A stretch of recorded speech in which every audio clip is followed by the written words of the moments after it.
Welcome to the Redvee TV instant reaction, supported by Chapel House Cars for the 2024 season. Following St Helens' 8 points to 6 defeat against Castleford Tigers here at the Totally Wicked Stadium this evening. Absolutely shambolic. Got what we deserved. Cast full value for the win. Kept on trying, kept on going, kept on doing things differently. Didn't make the mistakes we did. The only good thing that's going to come out of this video is it's probably good for business. Record views. Record Call views. it now by Clicks. middle of the week. Yeah. Absolutely disgraceful from start to finish. Nothing. There was nothing there. And we were watching, even 15-20 minutes into that game, we're actually stood there going, what are we doing in training? There's nothing in attack. We look like strangers passing ships in the night. And listen, we'll get the excuse out the way early. You've got 9 players missing, which 9 players out of 8 comfortably would probably be in your 17.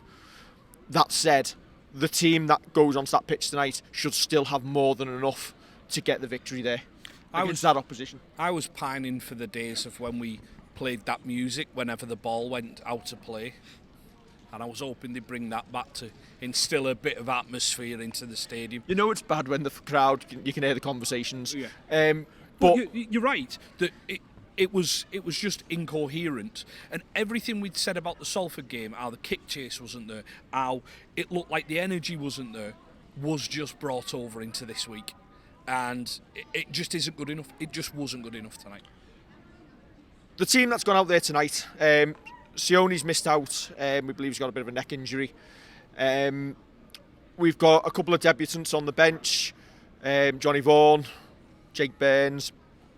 The lineup we've actually gone with was essentially what we discussed on Redvee this week, wasn't it? We've said T. Ritson deserves his chance given John Bennison's poor form against Salford. Don't think he took the opportunity at all, and quite frankly, I think that performance from him, although we didn't get a lot of ball, probably shows he's not the second coming of Malmeninger on the wing. Anyone on the wing? Vollenhoven. Yeah. I do know Malmeninger's a centre. Yeah. Yeah, I think it was summed up in the second half when that bomb kind of goes up and He plants his feet. His feet just aren't quick enough. I always remember Johnny Lomax always told Regan Grace, think quick feet and just keep your feet moving. And that wasn't there tonight. Let me just point out here, we're not calling out individuals tonight because they're all going to get it. Oh, I think everyone. I don't think individuals, as in players who've been on there. No, there's a couple who probably won't, but there's individuals on that pitch tonight who, and you could pick either winger as not good enough tonight. And I know we had the chat about who possibly would get a contract. You'd be putting them back in drawers, as if you've just said to me beforehand. Why would you be giving anybody anything based on the turgid, I wish I could swear, that I've just seen tonight? Yeah, quite frankly, don't give contracts out just because we're going to be short on numbers. I'd rather just play the kids. I'd rather play the kids and get battered at times than watch some of that. Some of them players tonight have gone through the motions, and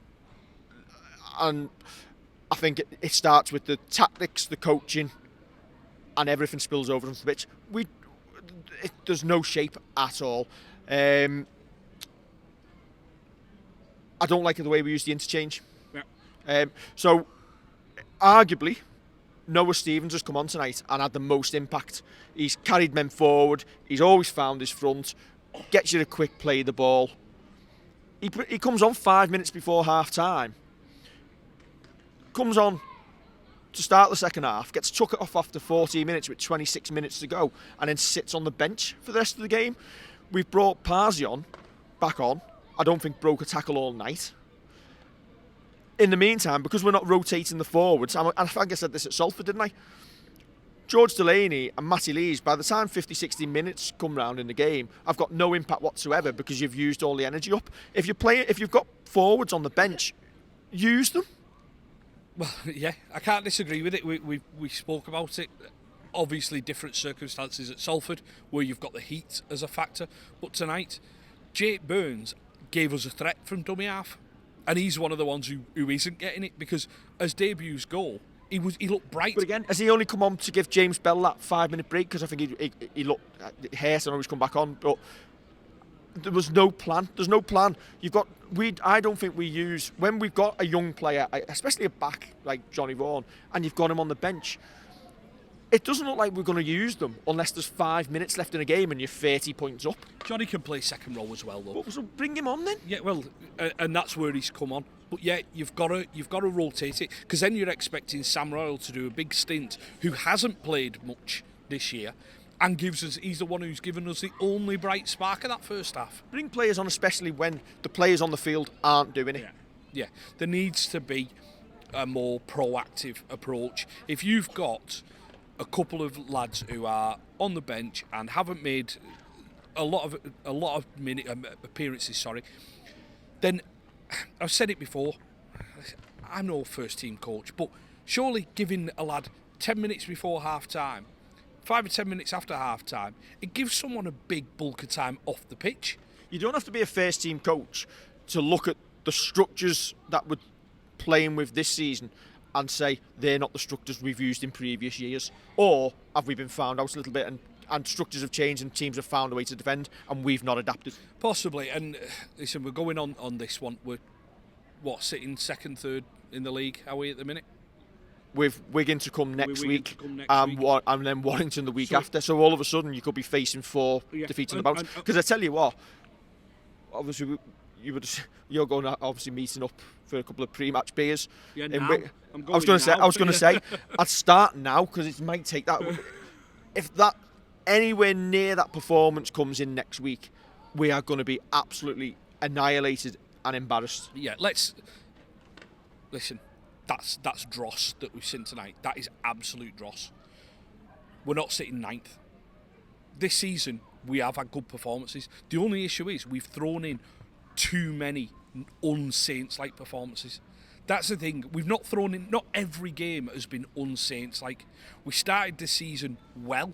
People fell in love with us after round 2. Then we dropped off. Then we found something again. Now we're dropping off again. We need that consistency. We need to look like we're actually a cohesive unit. And it is going to bring us around onto coaching. Who made the decision to go for 2? I don't boo. And I booed that.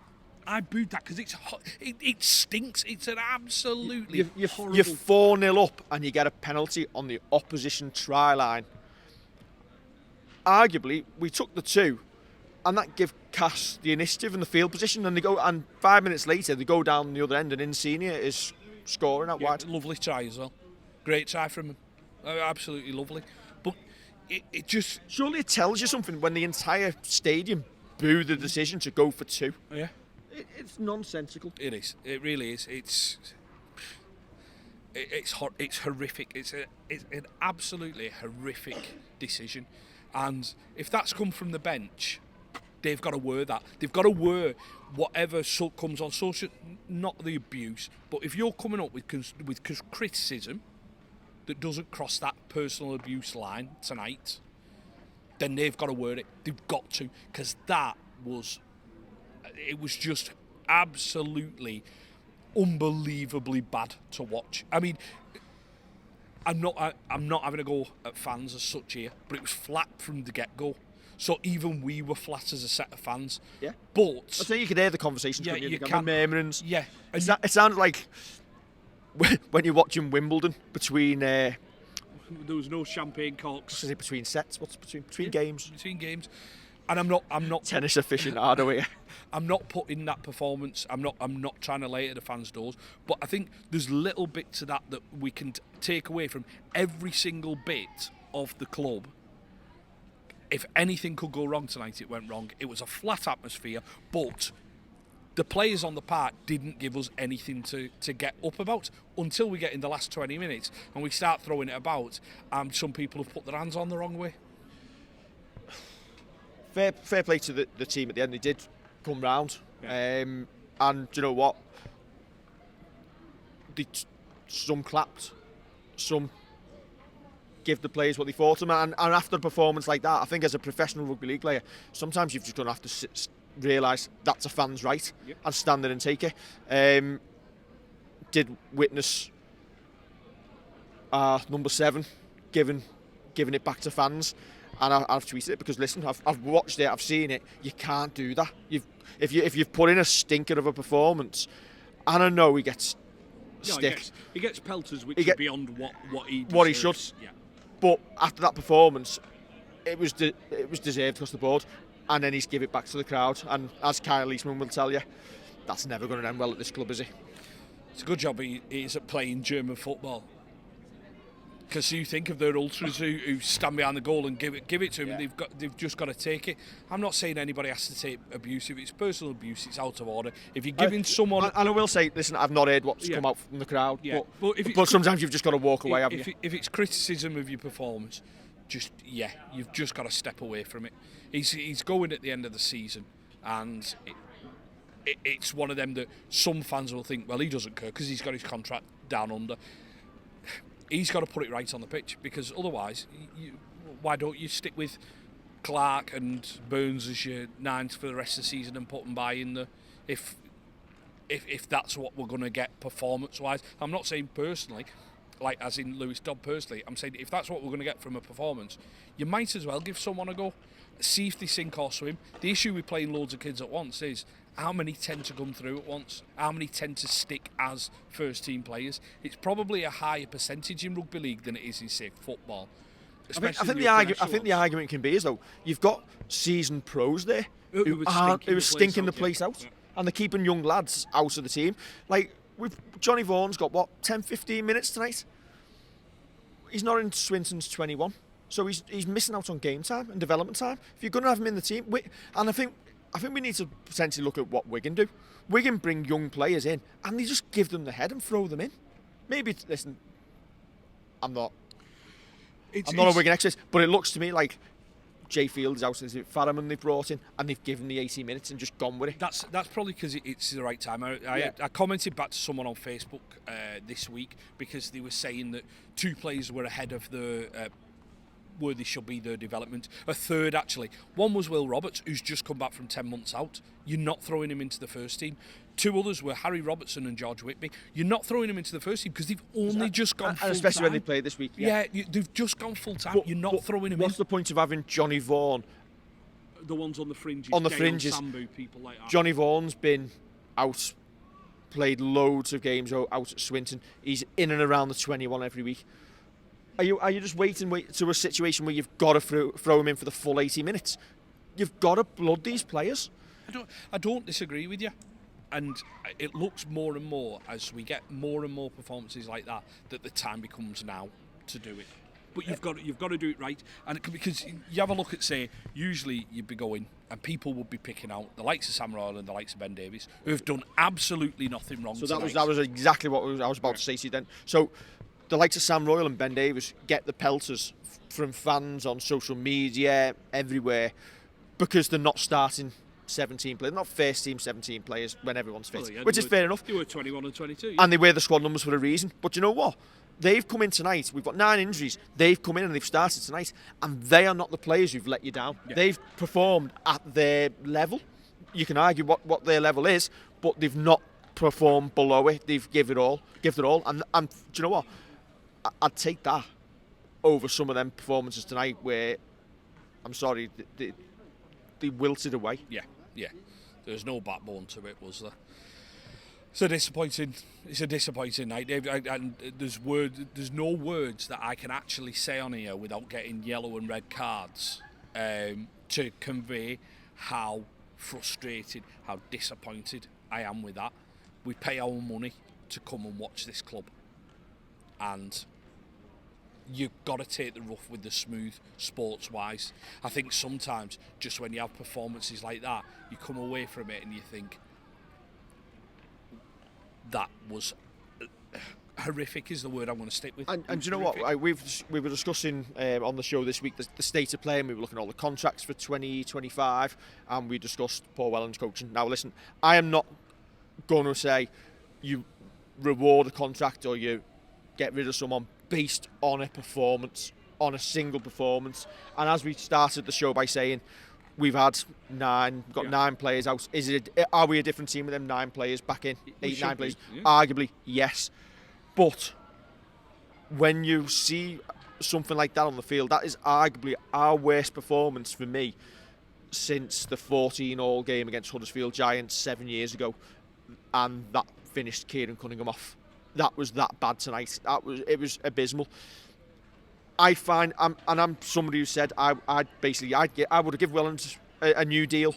I just said, listen, we're in transition. It's going to take a few years. We're just going to have to suck it up, and this is our man, and he's going to get us through it. For me, if you were going to do that, that contract should have been out when we won like the 6, 7 games in a row. After watching that tonight,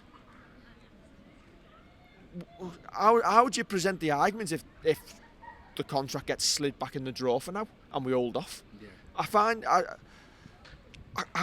I can't present an argument at this moment in time, apart from what I've just said, because arguably, why would you? You're not going to do it after that. You're not going to do it. You wouldn't for the next couple of years. You're just going to say, "Hang on, we need to see more than that before we give it out." What you need to do, as you say, the ideal thing, great with hindsight, is you have a look at when you're winning games, you get that news out.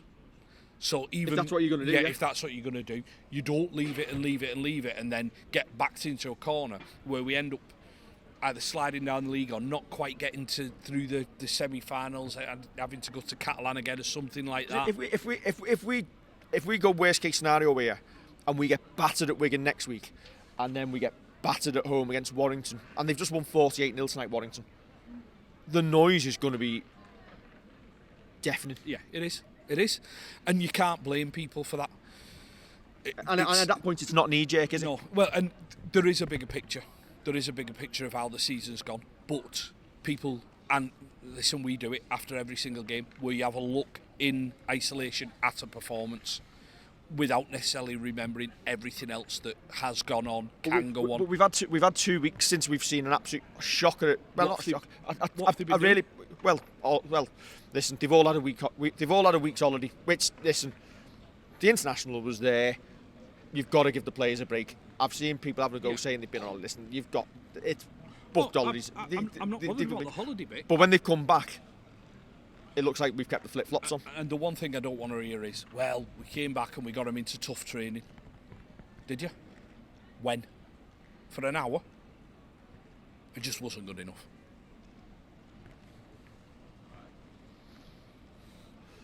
Words to describe it. Out of 10, that performance. I wouldn't give it a score. No. I said to you just after half time, if you had to name 4 people here for the man of the match vote, who would you pick? I think I picked Percy, Noah, Sam Royal because he'd scored, and then said take your pick. Just going back to the interchange, we and I know all teams do this, and when you win and things are going well, it works. Where basically subs, especially some of your forwards, they're planned, aren't they? On such a minute you're coming on, you'll be coming off. Yeah. So listen, so Noah got exactly what he got against Salford. The 5 minutes before 5 minutes before our time, you bring him on, and then 15 minutes in the second half, take him off. But you're wasting interchange. Like he spent the last 25 minutes sat on the bench. Surely, if you're watching the game and you see that he's offering the most impact, you rip up the plan. Yeah, you can do, because we probably had interchanges in the bank as well.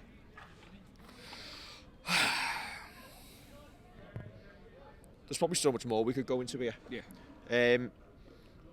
I feel like we've just burst off into little tangents. I think we need to go back to the episode from Wednesday and look at them contracts and rip it up and start. I'm not entirely sure there's anyone at this moment in time who's not renewed, bar Sione, who I'd be clamouring to offer a deal to at this moment in time, because on the plus side, I got to watch that grass grow in that first 40 minutes. So the pitch looks lovely. It does look lovely. They've done a great job with it. That's the positive from tonight. That's the Liverpool FC hoodoo. Look at that. New pitch, paid for by them, and we lose. I know. Usually that'd be Everton. Devil's Club. Yeah, be Everton usually, wouldn't it? That's not to do with the surface, Kevin. Anything else to add? Nope. Don't forget to like, share and subscribe, because we're more entertaining.